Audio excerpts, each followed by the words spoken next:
In today's video, we'll be explaining all the differences and similarities between the strongest of history in Jujutsu Shenanigans to Heian Era Sukuna from JJK. From how his open domain works, to all his types of dismantles, and even his true world-cutting slash. Heian Sukuna is the strongest Jujutsu sorcerer from over 1,000 years ago during the Heian era of Japan. Regarded as the undisputed king of curses and the primary antagonist of Jujutsu Kaisen. Until not long ago, people thought of Sukuna as a myth, but he actually was a real person. He was born as the disgraced one due to him eating his twin in the womb. In the golden age of Jujutsu, where sorcery was at its peak, he faced off against the strongest, but they all ultimately failed. He then went to live on for a long time by transforming himself into a cursed object and splitting himself into 20 indestructible fingers. This is why in the series, the goal of Kenjaku's is to feed Yuji all 20 fingers, therefore reincarnating Sukuna. In his Yuji form, he is already stronger than everybody else in the series, but he then went on to reincarnating and reclaiming his old Heian era form with the help of a curse tool. Sukuna's curse technique is called Shrine and allows him to launch slashes at various ranges to cut through objects and space, as well as unleash destructive flames. The three main applications of his technique are Dismantle, Cleave, and Divine Flame. To keep it simple, he has almost no weaknesses and his skills are on par of that of Satoru Gojo. Now we can get into the game. When equipped with the strongest of history, you are now much bigger and taller than everyone else. You will also gain 2 new arms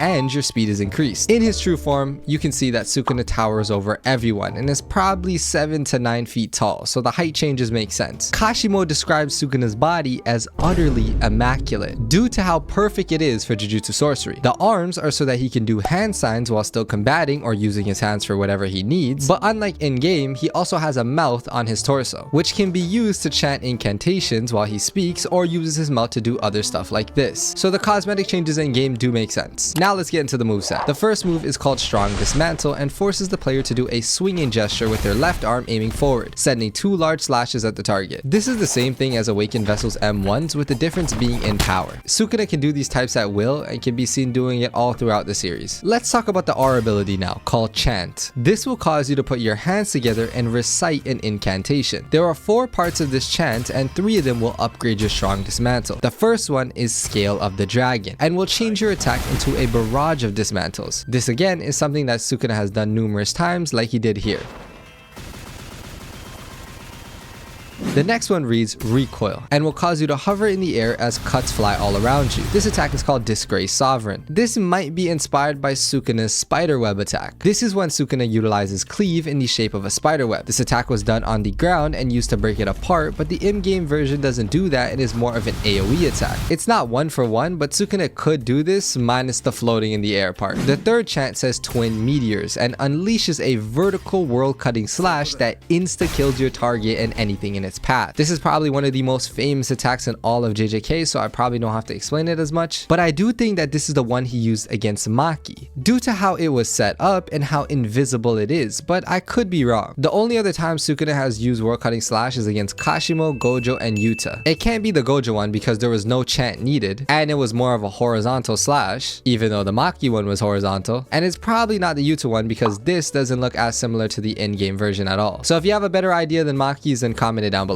But one person it definitely can't be is Kashimo, and that's due to the fact that the third chant says think fast and will immediately send forward a vertical grid of dismantles that will ruthlessly disassemble any opponent in the way. This is taken from the moment in the manga where Sukuna tells Kashimo to dodge this and does this exact attack but at a much larger scale. I'm not sure if this is 100% a world cutting slash, but definitely something that would terrorize 99.9% of people in the series. Open Furnace is the second attack and allows the user to summon fire from their hands as they proceed aggressively to clap their hands twice and mold the flames into an arrow, performing an arrow firing gesture before shooting the flames directly at their target. This Fuga produces a large flare of light before an explosion happens at the impact site, sending a shockwave through the air and charring anything upon impact. This is way more canonical than Vessel's Awakened Open attack because of the fact that you must charge it up. This is basically the same motions that Sukuna goes through when he uses his Fuga in the manga. On top of that, the damage is much more than the other versions items, as well as the fact that there is a shockwave that damages other players in range. As you can see, Shibuya was literally wiped off the map due to Sukuna's Fuga. The third attack is called Cleave Rush and allows a player to wind their fist back while quoting a curse energy before lunging forward a distance at the player, coming into a halt at contact before releasing several cleaves, severing the person's head. This is the only move in game that is not alike any specific thing from the anime or manga, but is definitely something Sukuna could do. I guess Gege just couldn't give somebody that much of a gruesome death, you know? The final attack is called Kamutoke. The user pulls out a Vajra-like tool that you pull out with your right hand and raise above your head, calling out torrents of lightning to strike down in the ground around you. The reason as to why this attack is called Kamutoke is because that's the name of Sukuna's cursed tool. Originally used in the Heian era, it was then created in the modern day when Sukuna was about to face off against Kashimo. It works exactly how it does in game, but Sukuna could be way more precise with his. Even though it did not do much to Kashimo due to his cursed energy's electrical properties, he did use it to distract him and make it a close range fight. Also use it to strike down Mei's crows. Now we get into the thing that Z said that he would never add, according to this secret interview that he did that I broke down on my channel, but go watch that after. Open domain. By pressing G to go into your awakening, it will do something totally different instead. A pop-up cutscene will play out where the screen will fade between black and the text reading domain expansion before the user expands their domain without enclosing a barrier, casting an impromptu version of Malevolent Shrine. This possesses the ability to target players all across the map simultaneously with cleaves and dismantles, as well as destroying the terrain around it. As you can tell, this is literally Malevolent Shrine without a barrier and is probably the most broken move in the game. Luckily, you can interrupt it, but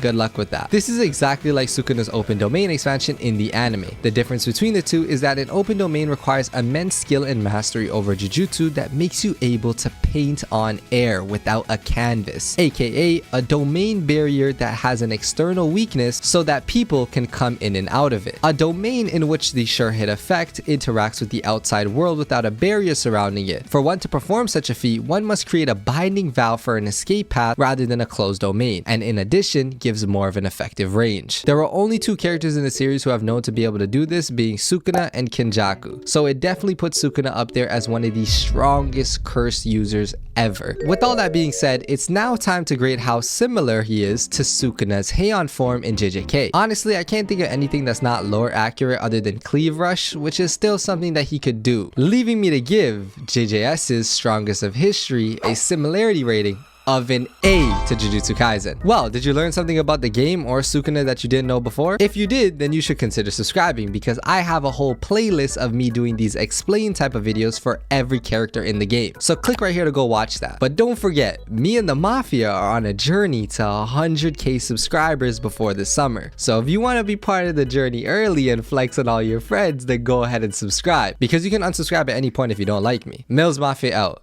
Yeah.